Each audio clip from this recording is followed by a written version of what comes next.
হয়েছে এখন তাকে কারাগারে এটা শিশু আইন আমাদের জাতীয় নির্বাচন কমিশন বিভিন্ন পর্যায়ের কর্মকর্তা মাঝে দিয়ে নিয়োজিত করছেন। তারই অংশ হিসাবে আমাদের সামরিক ট্রাইব্যুনাল যে দীর্ঘ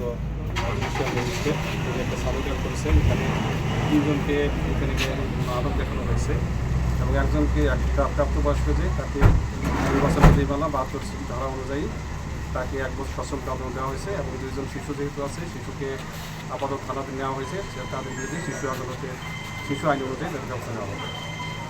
যে কী কারণে তাদেরকে আটক করা তাকে আটক করা হয়েছে আমাদের জাল ভোট দেওয়ার কারণে এবং ওদের জব্দ তালিকা করা হয়েছে এবং এখান থেকে যে প্রিজাইডিং অফিসার যে এজেন্ট সবারই যে প্রসিডিউরাল যে বিষয়গুলো আছে সেগুলো সম্পূর্ণ করে একজনকে সশ্রম কারাদণ্ড 1 বছরের জন্য সশ্রম কারাদণ্ড দেওয়া হয়েছে।